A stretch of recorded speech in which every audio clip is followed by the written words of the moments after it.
Good morning. Batiin po natin mga kapatid natin sa pananampalataya. Batiin natin ang ating kapamilya sa Panginoon. Amen. Hallelujah. Purihin ang Panginoong Diyos sa umaga na to. Minsan pa tayo po ay sumasamba na sa Kanya. Amen. Na talaga po, God bless you kasi talaga po ang araw na to ay para sa Panginoon. Ilapit po natin yung mga may birthday. Sa Sabado ay 1 taon na po yung batang naiyak dyan, si JJ. At saka lapit din natin yung mga meron pa rin sakit hanggang ngayon. Amen. Sige po, tayo po ay manalangin na.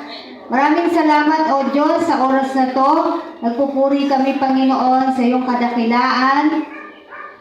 Natunay na ikaw ang Diyos na hindi nagkukulang sa aming lahat. Kaya salamat po Panginoon. Salamat sa buhay ni JJ na magsa-celebrate ng kanyang 1 year, Lord God, birthday sa November 18. Pagpalain mo po ang buhay ng bata na to, Panginoon. At alam namin, O Diyos, na patuloy na gabayan mo rin yung kanyang mga magulang. Silang buong sambahayan, God. Purihin ka, Panginoon, sa buhay ni JJ. Ganon din, Lord God, doon sa mga meron pang sakit karamdaman, lalo na po doon sa mga may ubo pa, may sipon pa. Sa pangalan mo, Panginoong Jesus, we ask for your healing touch.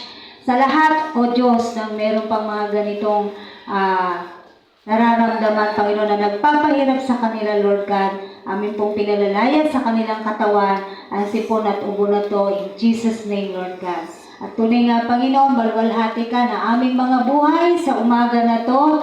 Nawa patuloy na nabibigay namin what is due unto you on this very special day. In Jesus' name we pray. Amen! Hallelujah! Palakpakan natin ang Panginoon! Amen! Hallelujah! Amen! Purihin ang Diyos sa araw na to, no? Pero tunay nga na may dahilan ang Panginoon sa bawat bagay at sa bawat word na ibinibigay niya sa atin kada linggo. Amen. Nung nakaraan po, pinag-usapan po natin ay yung Sodom at Gomorrah, kung saan yun ay winasak ng Diyos dahil sa kasalanan. At alam naman po nating lahat na ayaw ng Diyos na kasalanan. Kaya nga niya inalay ang kanyang bugtong na anak, ang ating Panginoong Jesus, para tayo po ay iligtas. Amen. Hallelujah. Pag po may nawawala sa atin na kahit ano, mga bagay, mga gamit, alaga, lalo na siyempre kung tao yung nawawala, hinahanap po natin. Tama po ba? No, kailangan nating hanapin, lalo na kung yan po ay mahalagang gamit mo. Lalo na kung yan ay mahal na alaga mo. No? At lalo na kung yan ay tao na nawawala, syempre hindi po tayo titigil hanggat hindi natin nakikita. At pag nakita na, tayo po ay masaya na.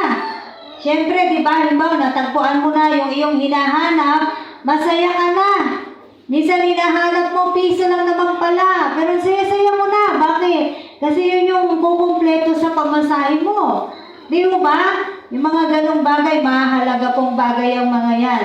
So, ang isang ano lang po natin dito, kapag may nawawala, hinahanap. Amen. Alam nyo ba na ang Diyos ay naghahanap din? Sabi po sa Luke, punta po tayo sa ating salita. Luke chapter 15, verses 1 to 7. Ang ating Panginoong Jesus ay naghahanap din po. At hanggang sa mga oras na to, hindi po siya tumitigil ng kakahanap. Hallelujah. Luke 15, verses 1 to 7 po. Ang ating verse sa umaga na to. Nandoon na po ba kayo? Basahin po natin ang ating verse. Ang mga publikano at ang mga makasalanan ay nagsisilapit upang makinig kay Jesus. Nagbulong-bulungan ang mga Pariseo at ang mga eskriba. Ang sabi nila, ang taong ito ay nakikisalamuha sa mga makasalanan at nakikisalo sa kanila. Kaya't sinabi sa kanila ni Jesus ang talinghagang ito, kung ang sino man sa inyo may 100 tupa at mawala ang isa, anong gagawin niya? iiwan ng 99 sa ilang at hahanapin ng nawawala hanggang sa matagpuan, hindi ba? Kapag nasumpungan ay masaya niyang papasalin ito. Pagdating ng bahay, aanyayahan niya ang kanyang mga kaibigan at mga kapitbahay. Sasabihin niya, makipagsaya kayo sa akin, sapagkat nasumpungan ko sa wakas ang tupa kong nawawala. Sinasabi ko sa inyo, magkakaroon ng higit na kagalakan sa langit dahil sa isang makasalanang nagsisisi tumatalikod sa kanyang kasalanan kaysa 99 na matuwid na hindi nangangailangang magsisi. Salamat, Panginoong Yesus, sa pagkabasa ng iyong salita. Banal na Espiritu, patuloy na ihayag mo ang mga nakapaloob na mensahe sa mga salita na to. In Jesus' name, Amen. So sabi po rito, katulad ng ating panimula, kasi kino-question nila si Jesus. Alam niyo naman yung mga eskriba, ang mga pariseyo, masyadong mga pakitang tao na yan ay mga mabubuti. No? Sila talaga po yung mga kontrabida noon sa buhay ng ating Panginoong Jesus. Sabi nila, nakikisalamuha ang tao na to sa makasalanan. Di ba, ang laging sinasamahan, ang laging pinupuntahan ng ating Diyos noon ay yung mga makasalanan. Saan ba siya samang kumain nun? Kay Zaccheo. Si Zaccheo, alam po natin kung anong klaseng buhay mayroon noong una na hindi pa siya kumikilala sa tagapagligtas. Amen. Kinwestiyon din siya doon. Pero ang sabi dito sa ating pag-aaralan, kung ang sino man sa inyo may 100 tupa at mawala ang isa, anong gagawin ninyo? Hahanapin ang isa. Hahanapin mo yung nawawala. Kahit na ba sabihin mo, 100 naman yung tupa mo, pabayaan mo na yung isa. Di ba hindi natin yun pababayaan? Yung nawawalang isa na yun, kahit marami ka pang tupa. Ganun po ang Diyos natin. As a matter of fact, siya ito. Siya itong pastor na kapag nawala ang kanyang isang tupa, ay kanyang hinahanap. Hinahanap ng Diyos ang mga nawawala. Amen po ba? Hinahanap niya yung wala pa sa kanyang kawan. Hinahanap niya yung wala pa sa kanyang pamilya. Hinahanap niya yung wala pa sa kanyang kaharian. Yung hindi pa kabilang sa kanyang kaharian, hinahanap po ng Diyos yan. At usually, yung mga nawawala na yan ay mga makasalanan na tulad natin noon. Dumaan naman tayo sa ganyan di ba? Noon, ganyan din po tayo. Tayo po ay nawawala din. Salamat at tayo po ay nasumpungan ng Diyos. Salamat at tayo po ay pinili ng Diyos. Salamat at tayo ay inibig ng Diyos. Malaki pong pasasalamat natin sa Diyos sa kanyang pagkakatawag sa atin. Dahil alam natin na meron tayong kapag-asahan doon sa tinatawag po nating kaligtasan sa buhay, sa ikalawang buhay po natin kapag wala na tayo dito sa mundong ibabaw na to.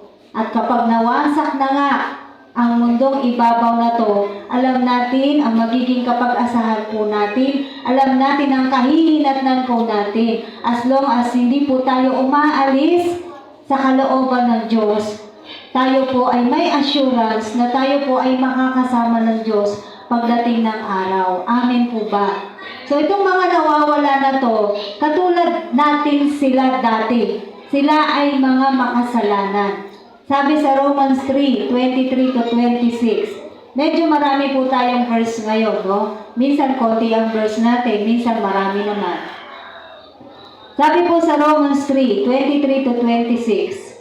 Sapagkat ang lahat ay nagkasala at walang sino mang karapat-dapat sa paningin ng Diyos. Totoo po ito. Gayon man, dahil sa kanyang kagandahang loob, ay pinawalang sala sila sa pamamagitan ni Kristo Jesus na nagpalaya sa kanila. Siya ang itinakda ng Diyos na maging handog upang sa pagbububo ng kanyang dugo ay maipatawad ang kasalanan ng tao sa pamamagitan ng pananalig sa Kanya. Ginawa ito ng Diyos upang ipakilala siya'y matuwid, sapagkat noong una, nagtimpi siya at ipinagpaumanhin ang mga kasalanang nagawa ng mga tao. At sa ngayon, pinawalang sala niya, sino? ang mga nananalig kay Jesus upang patunayang siya'y matuwid. Ang matuwid po, ang Panginoong Jesus. Ang walang kasalanan, ang Panginoong Jesus. Amen. Lahat po ay nagkasala. Totoo ito. Lahat po tayo ay marurumi. Pero dahil sa kagandahang loob ng Diyos, pinawalang sala niya, ano sabi? Sa pamamagitan ni Kristo Jesus na siya nagpalaya sa atin, kung tayo po ay nananalig, lahat ng nananalig sa Diyos ay pinawalang sala na ng Diyos. Amen.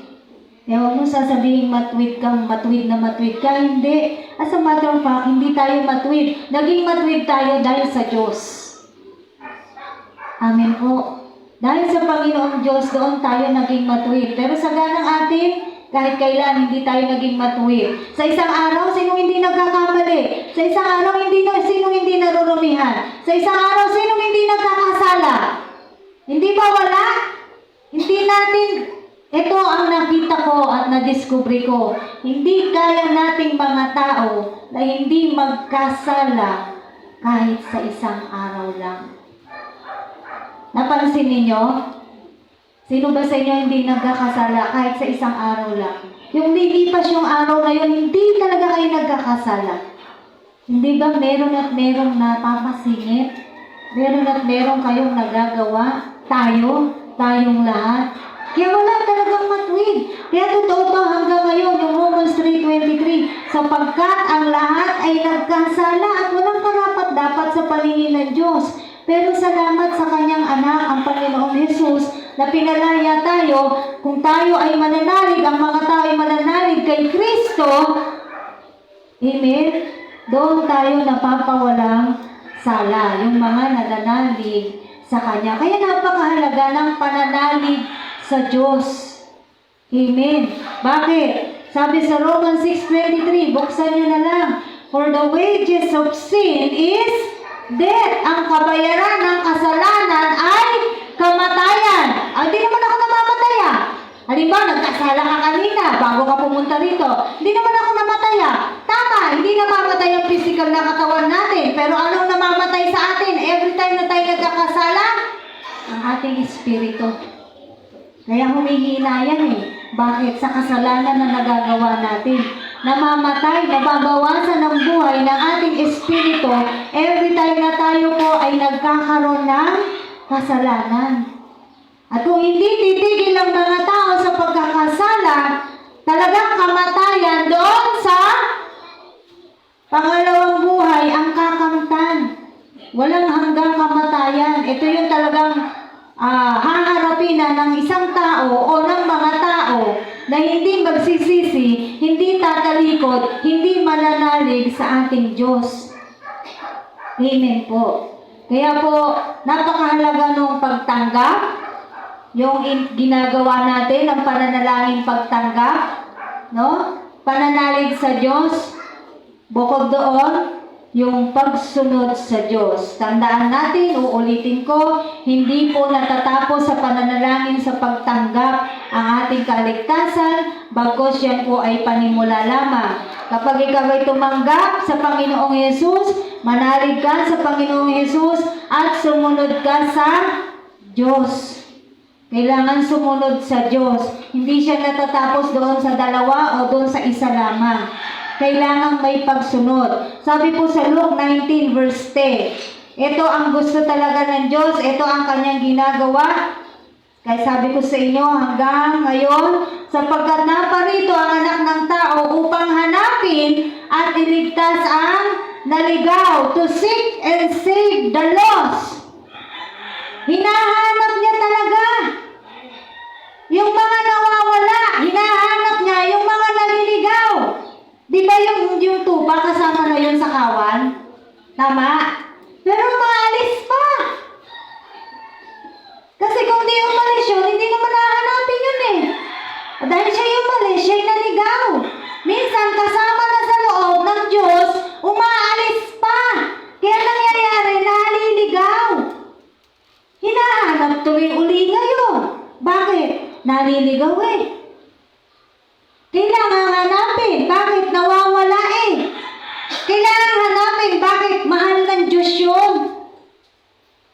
Kaya hinahanap ng ang tao na to na naliligaw dahil mahal niya yon. Bakit? Dahil alaga niya yon. Bakit? Dahil kanya iyon. Amen. Ganon magmahal ng Diyos. Kahit nandun ka na, tapos umaalis ka pa rin pilit, hahanapin ka pa rin ng Diyos. Nasa kawan na, kapamilya na, nasa kaharian na ng Diyos, umaalis pa, naliligaw, hahanapin ka pa rin ng Diyos. Dahil marami pa po ang wala sa kawan ng Diyos. Marami pa po ang wala sa kaharian ng Diyos. Marami pa ang wala sa kapamilya ng Diyos. Kaya marami pa ang hinahanap ang Diyos. Dahil marami pa ang naliligaw. Ngayon, ano ito sa pinag-aaralan natin? Napakahalaga po ng papel ng bawat isa sa atin sa paghahanap sa mga naliligaw. Doon po tayo papasok sa paghahanap sa mga naliligaw. Bakit? Anong sabi doon sa Lucas din ba yun mababasa? Anong sabi niya noon kila Pedro? Gagawin ko kayong mamamalakaya ng tao. You will become fishers of men. Sa kanila lang ba sinabi yun? Hindi. Sa atin din po. Na tayo po ay mga mangingisda. At dapat nakakahuli tayo ng isda. Hinahanap natin nasan ba yung mga isda. Saan ba tayo makakahuli? Saang dagat? O kung may nawawala, kailangang hanapin po natin. Bakit? Ano bang ibig sabihin ng save? Those who are lost. Bukod doon sa alam na natin yung kahulugan ng pagliligtas ng Diyos, pagdating ng araw na tayo ay makakapiling, nawa ng Diyos doon sa kanyang kaharian, ang ibig sabihin po ng pagliligtas niya, kaya niya hinahanap to make us whole and completely restore. Kasi hindi naman pagkatawag sa'yo, buo ka na eh. Di ba may proseso po? Pagkatawag sa atin, nagbago ka na ba agad? Di ba hindi? Yung iba nga, bumibilang ng taon. Hanggang ngayon tayo din. Bumibilang tayo ng taon kung paano hindi pa naman lahat bago na sa atin. Tama po ba? Bakit? Nasa proseso po tayo. Yun ang kalooban ng Diyos. Kaya hinahanap niya yung mga nawawala para gawin niyang buo at i-restore niya nang sa ganon handa pagdating ng araw na kanyang kakaunin na at isasama niya na sa kanyang kaharian. Bakit? Hindi po pwede papasok sa kaharian ng Diyos yung hindi pa nare-restore. Alam na po natin yan. Tama. Yung mga nabasa natin doon sa Revelation chapter 3, verse ano ba yun? Yung nakaraan? Kung ano-ano yung mga ayaw ng Diyos na walang puwang sa kaharian ng Diyos, yung mga ganong uri ng tao, kapag ganoon ng tao, walang puwang yun sa kaharian ng Diyos. Kaya nga kung ganon ka pa, nire-restore ng Diyos, nire-restore tayo ng Diyos. Ang tulad ng inawit natin kanina, binabago niya tayo araw-araw. Ang tanong, nagpapabago ka ba? Yan kasi yung mabigat na tanong. Ang Diyos, hindi nagkukulang yan. Ang Diyos, kumikilos. Ang Diyos, gumagawa. Ang Diyos, ginagawa niya kung anong nararapat para sa atin. Lahat nga na kailangan po natin pinagkaloob niya na. Ngayon, ang pagdidesisyon, kung talagang gusto mong magbago, nasa iyo.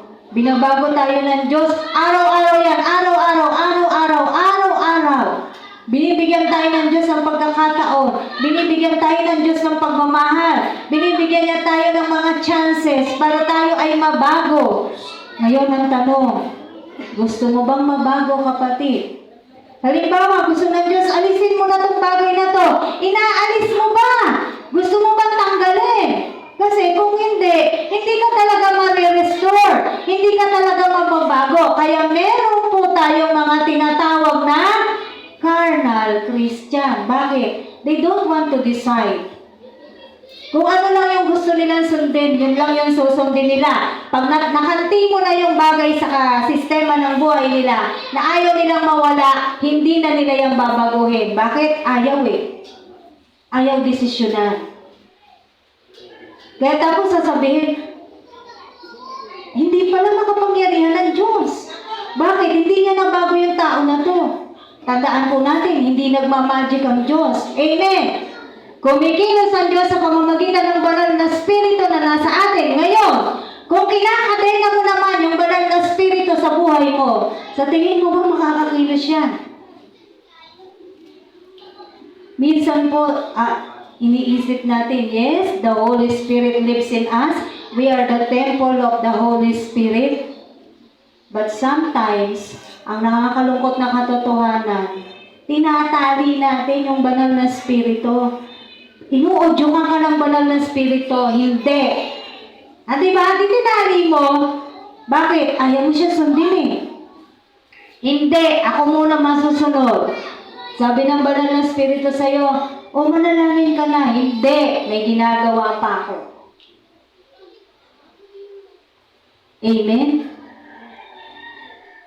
O sumama ka sa hayo. Hindi, gusto ko dito sa bahay. E di tinatalian natin. No. Hindi na-restore fully ang ating pong buhay kapag tayo ang kumokontrol. Tandaan po natin, ang kontrol nasa atin pa rin. Although makapangyarihan po ang banal na spirito dahil siya ay Diyos. Kaya lang, kung hindi mo naman susundin ang sinasabi niya sa'yo, ang kalooban niya sa'yo, may magagawa ba siya? Baka kasi kung may gawin siya, magulat ka na lang kung anong mangyayari sa'yo.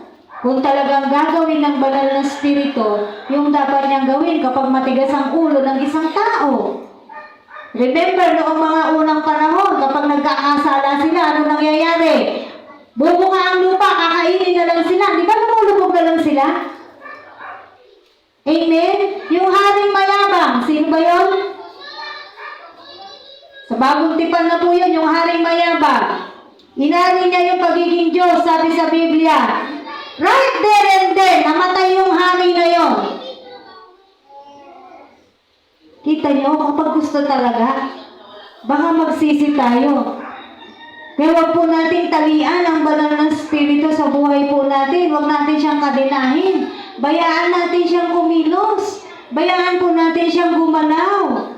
Amen. Kailangan po tayo ng mundo. Hindi po tayo si Superman, si Superwoman. Hindi tayo yung mga napapanood natin ng mga superheroes. Dahil hindi naman sila mga totoo, wala naman talagang mga ganon. Pero ang totoo, kailangan tayo ng mundo, kailangan tayo po ay tumulong, maghanap doon sa mga nawawala. Amen. Kaya para magawa po natin yun, tayo mismo ay nagpaparestore sa ating Diyos. Tayo mismo, nagpapaayos po tayo sa ating Diyos sa pamamagitan ng kanyang salita. Di ba ang sabi sa Hebreo, ang salita ng Diyos, magkabilay taba, sumusuot saan? Sa kaluluwa, sa kasukasuan ng buto. Balikan nyo nga yun, balikan natin saan sumusuot ang salita ng Diyos. Ganun katalim ang salita ng Diyos, ganun ka makapangyarihan, ganun katalas ang salita po ng Diyos. Amen. Hebrews 4:12 nga po ba yun? Kung hindi ako nagkakamali. Sapagkat ang salita ng Diyos, tama po, Hebrews 4:12, ay buhay at mabisa, higit na matalas kaysa alinmang tabak na magkabilay talim. Ito'y tumatagos maging sa pinaghihiwalayan ng kaluluwa at espiritu, ng mga kasukasuan at ng utak sa buto, at nakatataho sa mga iniisip at binabalak ng tao.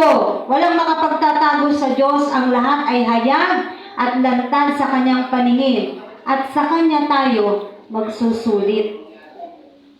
Amen. So, habang may panahon pa, habang may araw pa na ganito, habang may mga pagkakataon pa po tayo, na tayo po ay tinawag ng Diyos, tumanggap tayo po ay nanalig, at tayo po ay sumusunod, magpa-restore pa po tayo sa Diyos. Hindi pa po tayo lahat okay. Hindi pa po tayo lahat ayos. Amen. Patuloy po tayong magpaayos sa ating Panginoong Hesus. Patuloy po tayong sumunod sa ating Diyos. Bakit? Yan po yung gagamitin natin kapag tayo po ay humahayo. Yung mga patotoo natin natin na yan po yung mabisang mga patotoo na magagamit natin doon sa mga tao na hinahayuhan po natin. Amen. No? Hallelujah. Kaya magpatuloy po tayong magpaayos sa ating Diyos. Habang tayo po ay sumusunod sa kanyang pinapagawa, sumusunod tayo sa pinag-uutos ng Diyos, no? Ay nandoon, dumadaan din po tayo sa proseso na patuloy tayong nire-restore ng Diyos. Patuloy tayong binibigyan ng karunungan ng Diyos. Sa iba't ibang pagkakataon, kung mapapansin nyo pag humahayo tayo, iba-iba yung uri ng tao na nahahayuhan natin. Amen po ba? So iba-iba yung, kung napapansin nyo, iba-iba yung pag-approach doon sa mga tao. Bakit? Iba-iba silang uri ng tao eh. Hindi sila pare-pareho.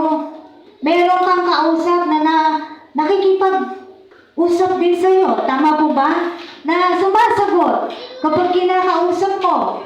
No? Meron naman tayong kinakausap na halos ayaw sumagot. Na halos hindi ka pansinin. No? So, iba-iba yung uri ng tao na ating pong nakakasalamuha. Doon natin magagamit. Kasi minsan sa buhay natin, naging ganun din tayo. Anong klase ka noon? Noong ikaw ay hinahanap pa rin ng Diyos. Anong klase ka noon na tao? Ikaw ba yung kinakausap na sumasagot? O ikaw isa ka rin doon sa kinakausap pero halos ayaw mong pansinin yung kausap mo? Na halos nagmamadali ka rin na sila ay umalis na? Pero salamat sa Diyos, palagi ko po itong sinasabi, magpasalamat tayo doon sa mga taong nangulit sa atin. Ngayon, nandito tayo. Ngayon, tayo po ay mga lingkod na ng Diyos. Dahil kung hindi po tayo nakulit, wala tayo ngayon dito. Kaya salamat doon sa mga tao na yon na ginamit ng Diyos para talaga tayo ay hilahin, para talaga tayo ay kuhanin, para talaga tayo ay agawin. Nagampanan nila ang kanilang trabaho. Nagampanan nila kung ano ang gusto ng Diyos. Kaya ngayon kailangan nating ibalik. Ano sabi? Freely you receive, freely you give. Tumanggap ka ng libre, magbigay ka ng libre. Kung ano man yung mga ginawa sa atin noon, siyang ibibigay naman natin ngayon sa mga tao. Amen. May tao na punta ng punta sa'yo, may tao na nagpapagal, pinaglalaanan ka ng oras para bahaginan ka ng salita ng Diyos. May tao na nangulit sa'yo, may tao na palaging nananalangin sa'yo. Ngayon, ang lahat ng iyon, kailangan nating ibalik sa mga tao. Dahil minsan, naging ganon din tayo sa mga hinahayuhan po natin. Amen. Kaya kailangan nating unawain para maintindihan mo yung hinahayuhan mo, no? Kaya tayo dumadaan sa proseso na katulad nito. Kailangan maunawaan natin yung iba't ibang uri ng tao na ating pong pinupuntahan, na ating nakakasalamuha, na ating nakakausap. Kailangan natin silang unawain at kailangan din nating paghandaan at malaman anong mga espiritu din ang meron sila dahil meron mga espiritu na dala-dala din ang mga iyan. Amen. No? Kaya dapat handa, nananalangin, talagang nagbabad sa presensya ng Diyos, no? Kapag tayo po ay nag-e-evangelize. Kasi we cannot tell kung isang araw, paghayo natin, meron ka talagang makakasalamuha dyan na makikipag-battle tayo. Kaya kailangan handa tayo. Amen. Dahil hindi natin alam kung ano ba yung mga dadatnan natin eh. Tama po ba?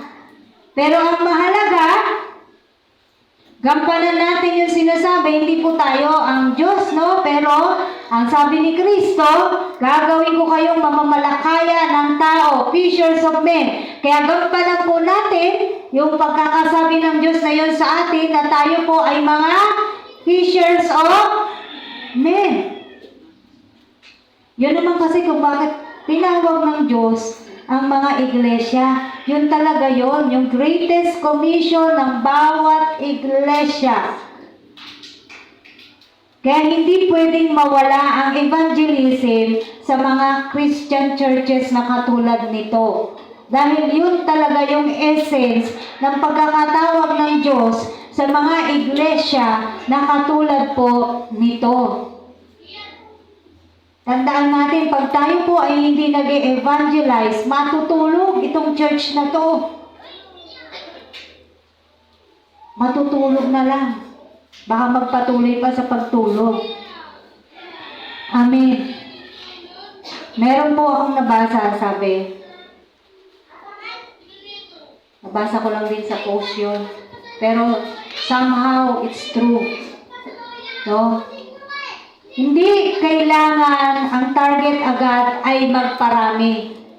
Ano ang kailangan? Magkaroon ng puso doon sa mga tao. Naunawaan niyo po yun? Hindi agad ang tatargetin mo, kailangan dumami. Yes! Sabi ng Diyos yan. Pero hindi tayo dadami kung wala po tayong malasakit sa mga tao. Hindi tayo dadami kung wala po tayong pagmamahal sa mga tao. Hindi tayo dadami kung wala tayong concern sa mga tao. Kaya ang inuuna dapat, pagkakaroon ng compassion, nahahabag tayo doon sa mga tao na alam natin sila ay naliligaw pa. Wala pa sila sa kawan ng Diyos. Tama po ba? Hanggang hindi natin nararamdaman nyo na ang mga tao na to kailangan nila ng Diyos. Kung paanong noon, yun din ang naisip nung naghayo sa atin. Ngayon tayo din, ang mga tao na to kailangan nila ang Diyos. Kailangan ng tao ang Diyos. Minsan ang tao, hindi lang nila alam paano ba? Di mo ba? Paano ba? Paano ba yun? Paano ba yung sinasabi ninyo? Kaya doon po tayo pumapasok. Nandoon yung kahalagahan ng ginagawa po natin. Kaya mga kapatid, huwag kayong malulungkot kahit nahayo tayo ng hayo, sasabihin nyo, wala naman sumasama, wala naman dumadating. Wala akong problema yan. Bakit? Ang Diyos ang bahalang humipo, kumilos, gumalaw, baguhin ang puso't isip ng mga tao. Ang mahalaga, magpapatuloy po tayo at patuloy na ipaparanas natin sa kanila yung tunay na pagmamahal. Dahil ang Diyos natin, nagmahal siya kahit hindi niya tayo kilala. Tinanggap tayo kahit hindi tayo kilala. Amen. Agape love. Kahit hindi natin kilala, ipaparamdam natin sa kanila that we love them. Na kahit minsan naiinis tayo, minsan nagkakaroon tayo ng pagkagalit, minsan napipikon tayo. May mga bata ng babato. Mga bata, huwag niyong batuhin to. May nang babato.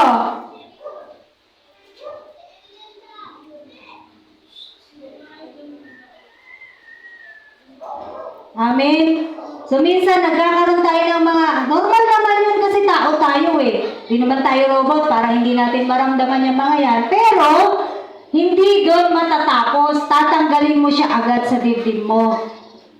Yun nga yung dapat alam natin yung kalaban natin. Yun nga yung dapat nadidiscern mo anong espiritu meron din paminsan-minsan yung mga taong nakakasalamuha po natin. Yung mga taong kinakausap natin. Yung mga taong pinagpe-pray po natin. Amen. Mga kapatid, pag po tayo'y nananalangin sa hindi naman natin kakilala, huwag kang pipikit.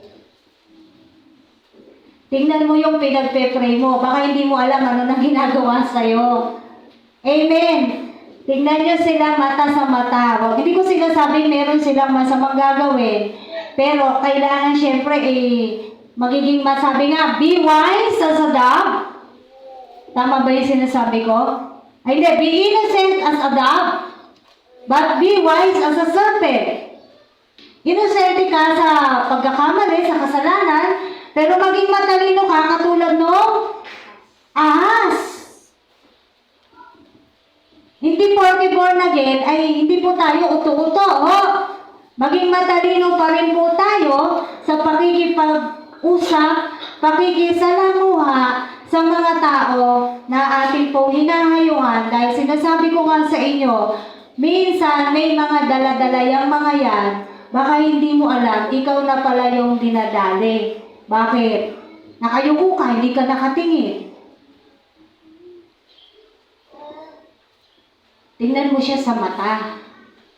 Maging alerto yung mga mata natin. Kapag tayo po ay humahayo, alerto ang mata, alerto ang isip, higit sa lahat, alerto ang espiritu. Amen. No? Dahil po, syempre,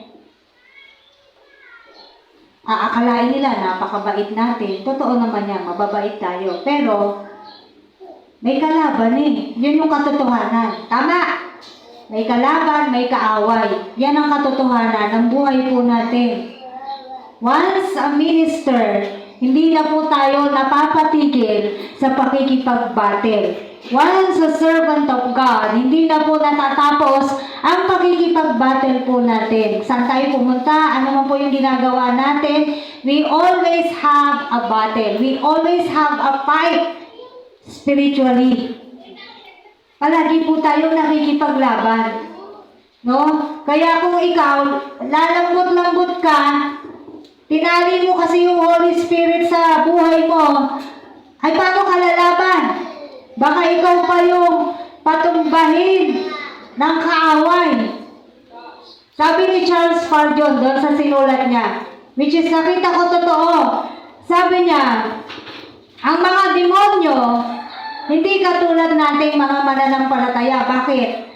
Binigyan tayo ng mga armor ng God. Amen? Nasa Ephesians.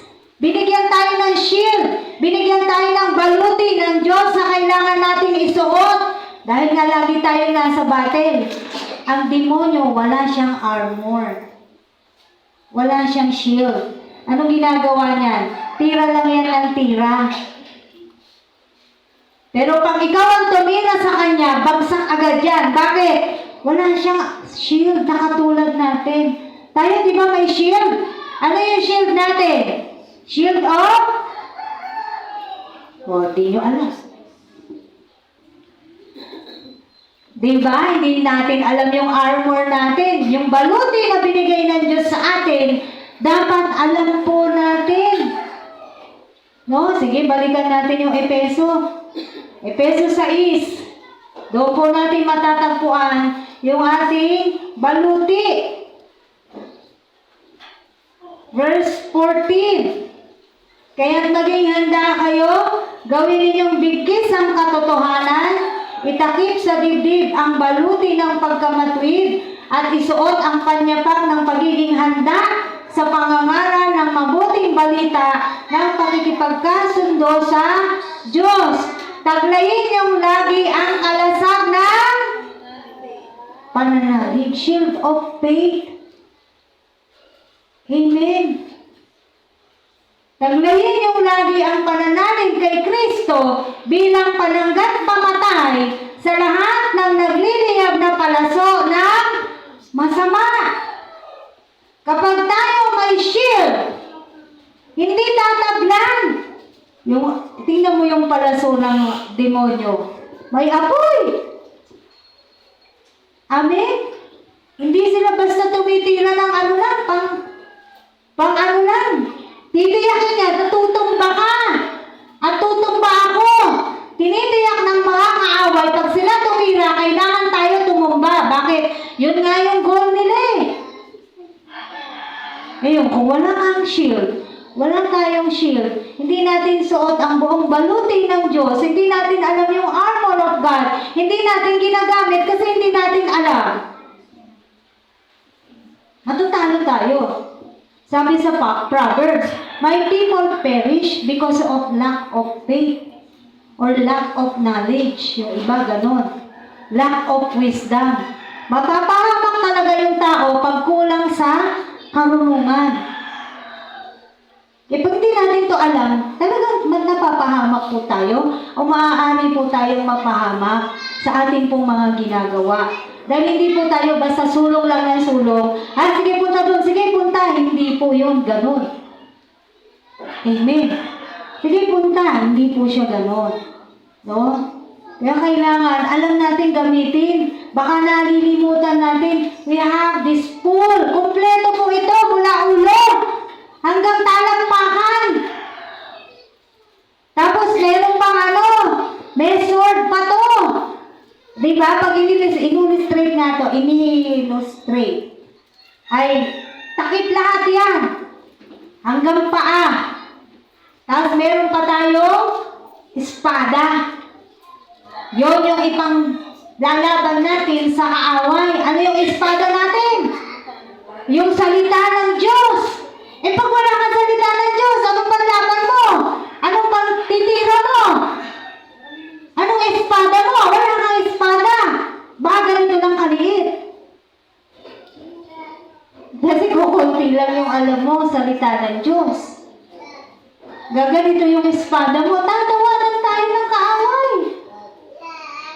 Sabi niya, yung mapantitira mo sa akin o eto sa'yo.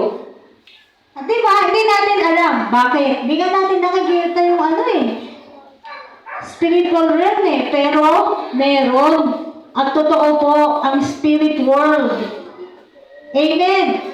Hindi na natin tatagalin yung pagtuturo dyan. Dahil totoong merong mga espiritu. Kaya kailangan, alam natin gamitin itong baluting kaloob ng Diyos sa atin. No? Marami rin tayong alam ng salita ng Diyos.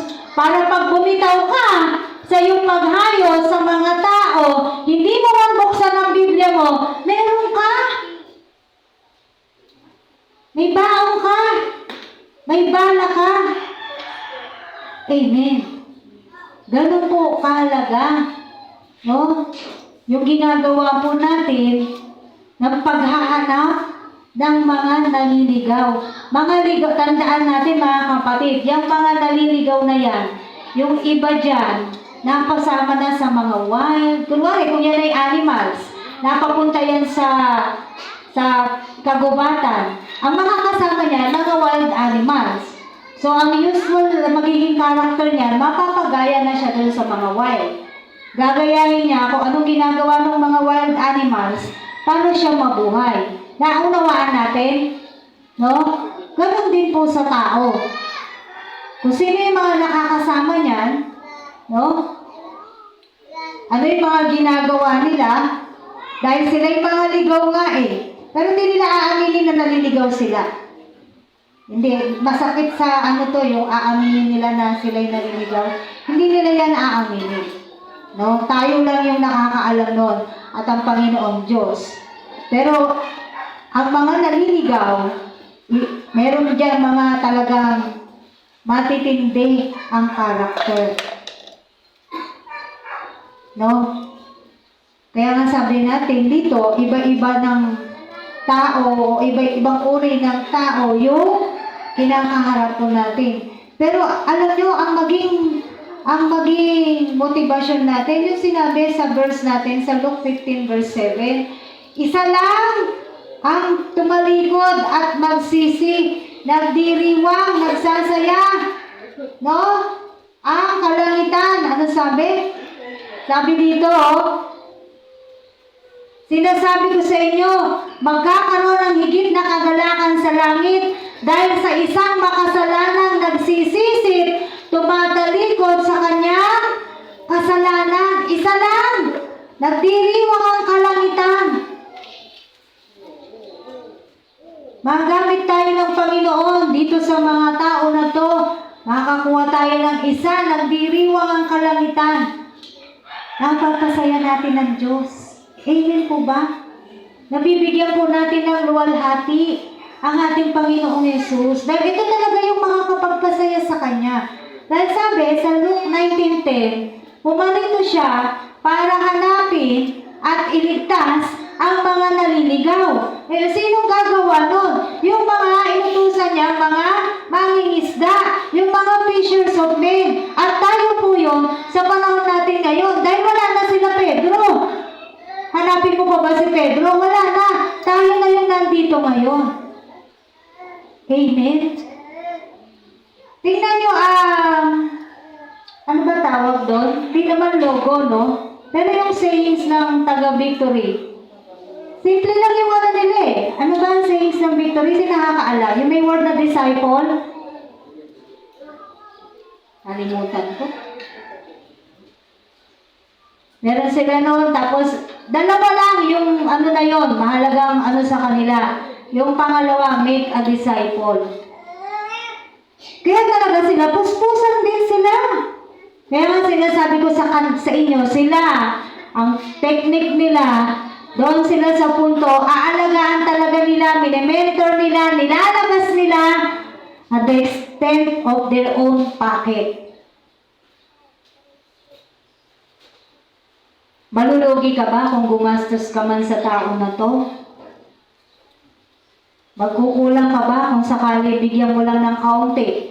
Itong tao na to na alam mong kailangan, as long as maparamdam natin sa mga tao yung concern, yung genuine, authentic, yung genuine concern natin sa kanila, hihipuin at babaguhin ng Diyos ang puso ng mga tao na yan. Kailangan lang nating magpursige at mangulit. Bumalik-balik. Wala pa sila ngayon, balik tayo uli. Amen? No? Balikan natin ng balikan hanggang sa makulitan sila. Ganoon naman talaga sa umpisa, nakukulitan. Pero pag yan ay nangusap na ang Diyos sa buhay niya, eventually, magiging katulad na natin sila. Matututunan nila yung pananampalataya at pagsunod sa Diyos. Yun yung unahin natin mga kapatid. Magkaroon tayo ng compassion.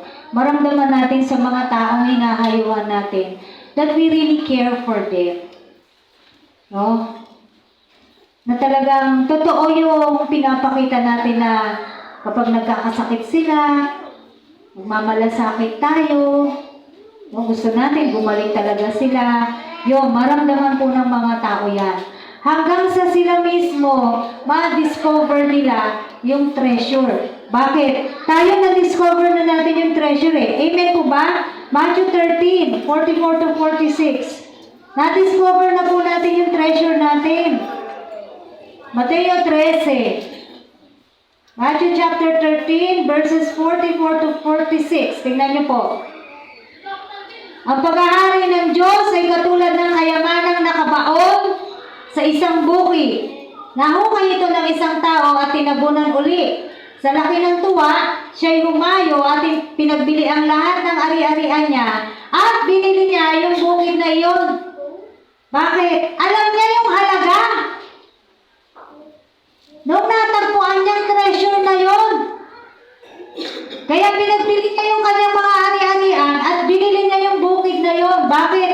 Alam niya mas malaki ang halaga nito kumpara sa kanyang pinagbiling ari-arian. Alam niya malaki ang kapakinabangan niya dito kumpara sa kung anong meron siya. Kaya nga binili niya na yung bukid na yon. Nakita po natin kung paano raw yung pag-aari ng Diyos. Kaya nga sinasabi natin, once na natagpuan mo na ang Diyos, para nakahukay ng kayamanan. Kasi ito po yun, yung sinasabi natin. Ganon kahalaga yung natagpuan natin sa ating Panginoong Hesus. Ganon kahalaga, ganon ka-treasure si Jesus Christ sa ating mga buhay. Amen. Kaya nga hindi mo na siya pagpapalit eh. Kaya nga yung lalaking nakakita nito, pinagbili niya yung ari-arian niya, at dito na siya, binili niya to. Dahil mas mahalaga to. Mas may value ito. Mas may pakinabang siya dito. Dito sa natagpuan niya, kayamanan. Ganun po pag natagpuan na natin ang Panginoong Hesus. Binavalue natin mabuti. Kaya minsan kahit nasasaktan na tayo, diyo ba? Nasasaktan tayo ng mga kapamilya natin, nasasaktan tayo ng mahal natin sa buhay, hinahayaan natin. Bakit? Mas mahalaga to eh.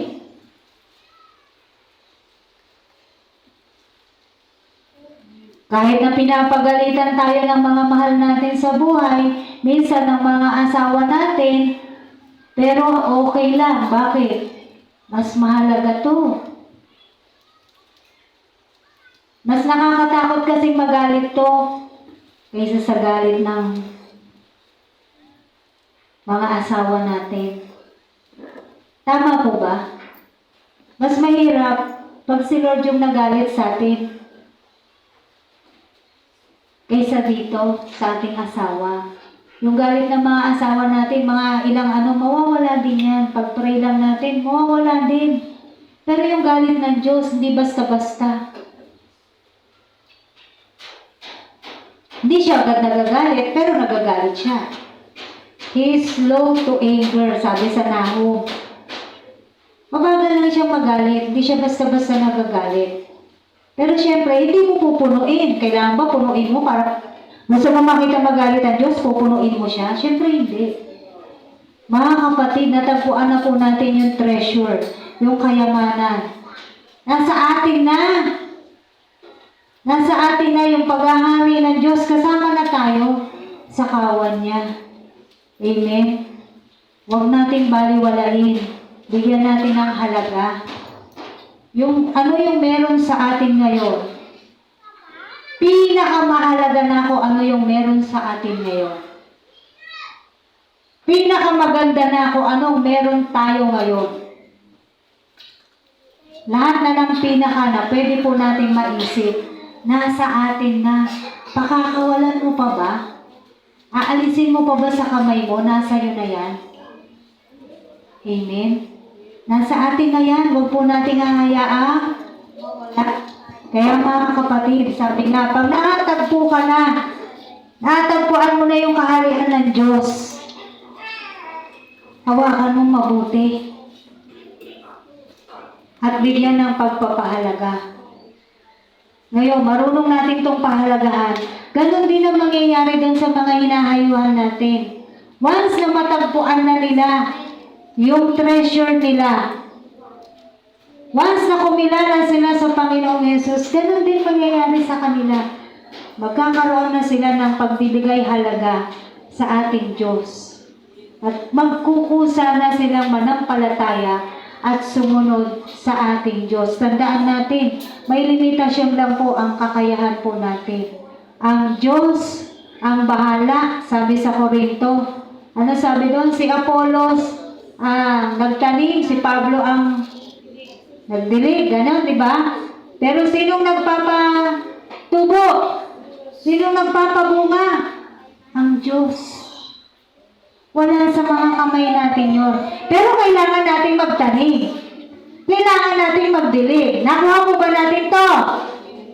Pag nagawa na natin yun, nagtatanim tayo, nagdidilig tayo, si Lord magpapabunga. Siyang bahalang magbigay ng bunga. Siya magpapalaki nun eh. Kung ano yung tinanim natin ng mga buto sa kanilang mga puso. Pero hindi yun makukuha sa isang beses, 2 beses. Yung ba tinanim mong buto sa isang araw, meron na ba agad epekto yun? Makikita mo na ba agad ang resulta? Hindi. Maghihintay ka pa rin ng mga ilang panahon bago yan talaga magkaroon ng usbong, sumibol, bago yan talaga lumaki ng konti, magkaroon ng isang dahon. It takes time. Pero ang mahalaga, ginagawa natin yung dapat po natin gampanan bilang mga fishers of men. Sabi mo sa katabi mo, mangingisda ka pala. May nakuha ka na ba? May nabingwit ka na ba? Amen. O, tingnan nyo yung mga net nyo. Meron na ba ang laman?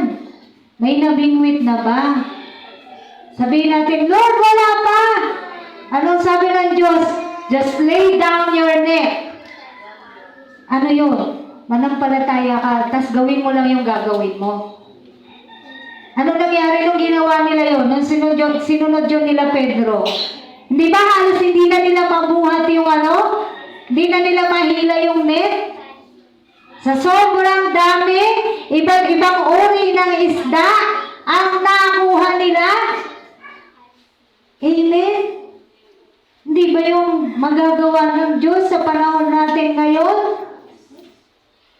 Kaya, walang imposible sa Diyos.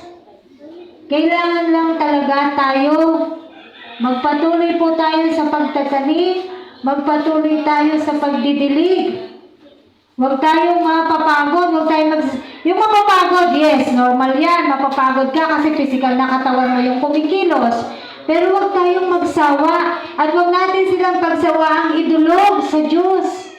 Etong mga tao na to, na napuntahan na natin, nakausap na natin, naipanalangin natin.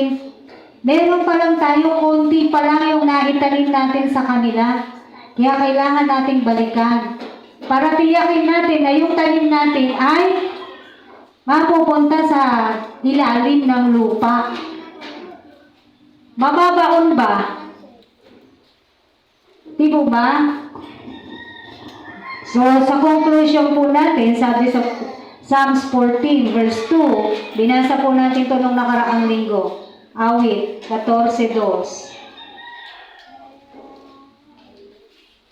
Sabi po dito, ang Diyos na si Yahweh mula sa itaas, tao'y minamasdan at sinisiyasat. Mayroon pa kaya sa sangmaliwanag na ang matinong sa kanya'y hahanap? Base sa mga experience natin, naghahanap ba yung mga tao sa Diyos? Karamihan sa kanila? Hindi. Tama po ba? Hindi. Kaya, si Lord na yung naghahanap. Hindi siya hinahanap eh. Si Lord na yung naghahanap sa pamamagitan nino? Sa pamamagitan po natin. Sasabihin natin sa kanila, hinahanap ka ng Diyos. Pinatatawag ka ng Diyos.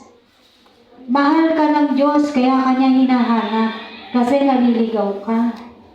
Amen. Alam niya kung ano nangyayari. James 4 verse 8. Santiago. Sabi po sa Santiago, James chapter 4 verse 8.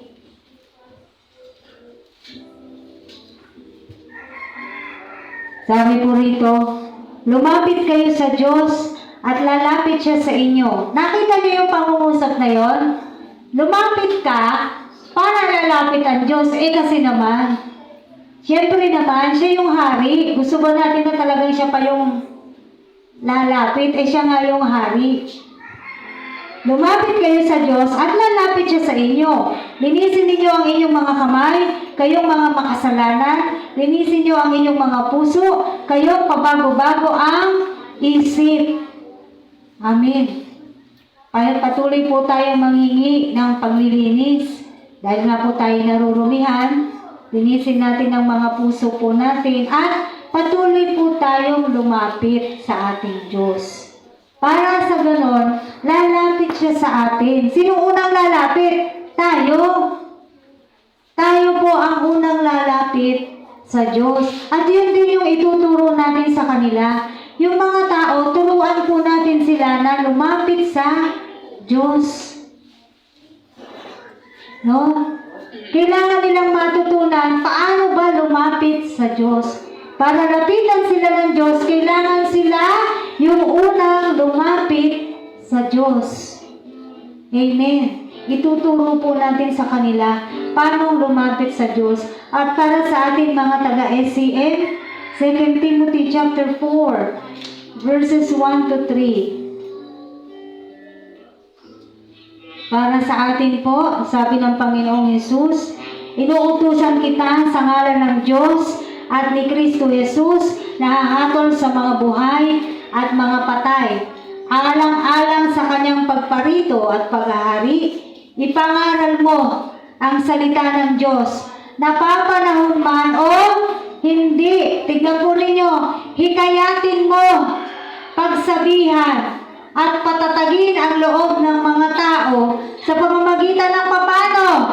matyagang pagtuturo, sapagkat darating ang panahon, hindi na nila pakikinggan ang wastong aral, sa halip, susundin nila ang kanilang hilig. Mangangarap sila ng mga gurong walang ituturo, kundi ang mga bagay lamang na gusto nilang marinig. At sa panahon natin ngayon, nangyayari na po talaga ito, mga kapatid.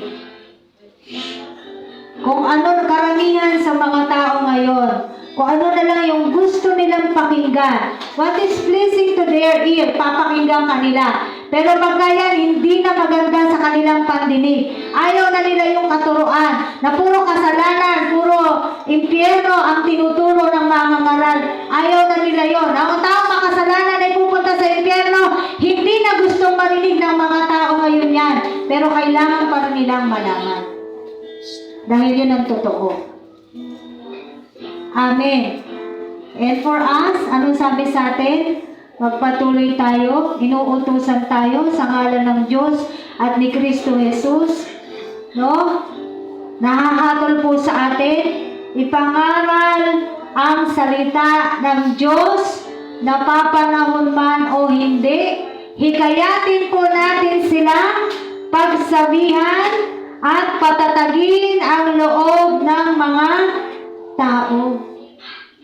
Hikayatin, di ba? Kulang na lang pag sinabi mong hikayatin mo, kulang na lang to, hilahin mo rin, may samang ano na to eh.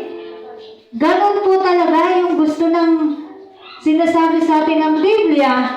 Paano po natin pangangaralan o bibigyan ng paghihikayat ang mga tao ngayon? Bakit? Alam ng Diyos, matigas na ang ulo ng mga tao.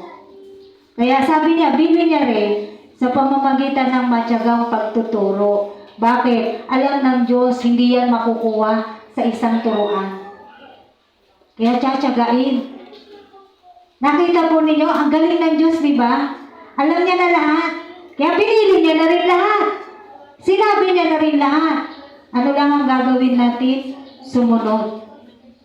Sumunod at gawin ang pinagagawa po sa atin ng ating Panginoong Yesus. Amen.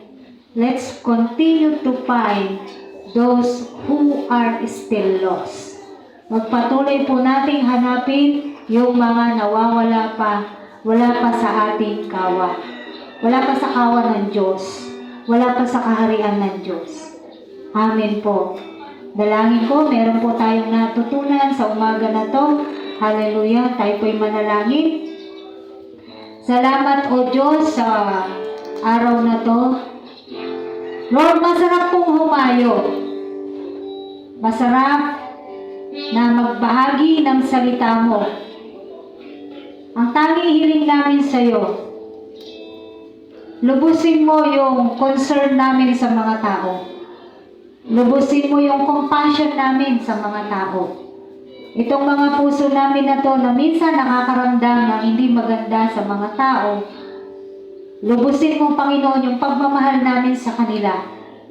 Whether kakilala namin or hindi. At sa amin pong pagtatanim, Panginoon, patuloy kaming umaasa. Magtatanim kami, magdidilig kami, patuloy kaming umaasa. Palalaguin mo tong mga tinanim po namin. At higit sa lahat, bibigyan mo ng bunga. At pagka meron ng bunga, dadalhin mo sila dito, Lord. Dadalhin mo yung mga panyapak nila dito. Kaya sa oras na to, Lord, kami po yung palakasin mo. Kami po, Panginoon, yung bigyan mo, Panginoon, ng maraming desire. Na hindi kami maghinawa, mapagod, magsawa sa ginagawa namin na paghayo. Kasi kakasabi mo lang ngayon, sa pamamagitan ng matyagang pagtuturo, ihayag namin ang salita mo. Kaya tulungan mo kami, Panginoon, at bigyan mo rin kami ng discernment, spirit of discernment, Lord, na para na sa ganon, kung ano man yung mga espiritu na makaharap po namin, kami mananagumpay, God, laban sa mga masasamang espiritu na yan. At makita, masaksihan ng mga tao sa paligid kung paanong napakalakas at napakamakapangyarihan ang espiritu mo, O Diyos. na siyang ipinagkaloob mo sa amin. Salamat, Panginoon, sa kapangyarihan na ipinagkaloob mo po sa amin, katulad ng sinabi mo doon sa Acts chapter 1 verse 8. Binigay mo na sa amin, Panginoon, the power and the authority, Lord God. And we just thank you, Lord God, for that power and authority that we have right now. Hallelujah. Hallelujah. Bigyan mo rin kami ng maraming oras at panahon. Nagampanan po namin, Lord God, ang pagpapahayag ng iyong salita doon sa mga naliligaw pa. Kasi yung isa nga hinahanap mo, gusto mo hanapin namin.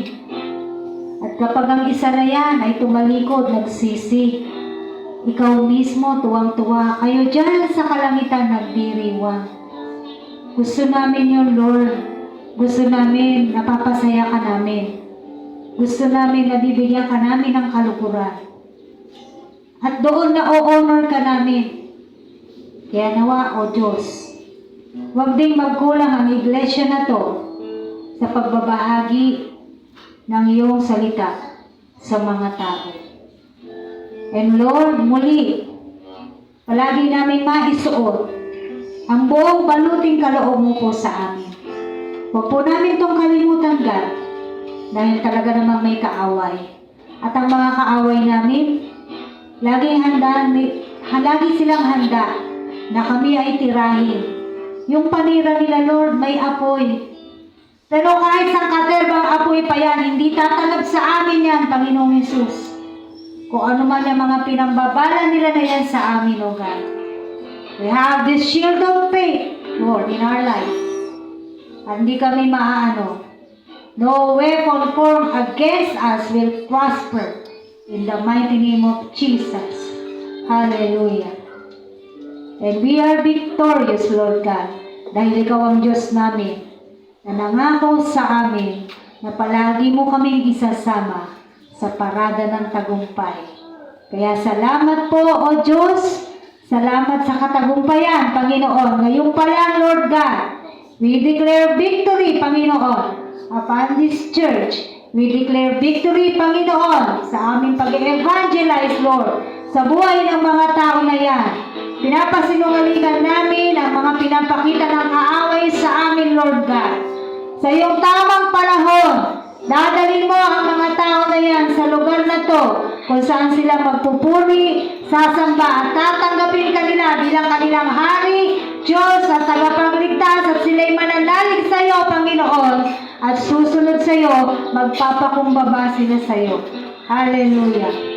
Salamat ng marami, Panginoon, maging sa mga anghel na palagi po namin kasama, Panginoon, at hindi kami iniiwan dahil inutos mo yon sa kanila. Lord, thank you for your loving kindness. Hallelujah. Salamat po, pinupuri ka po namin sa pangalan mo, Panginoong Hesus. Amen.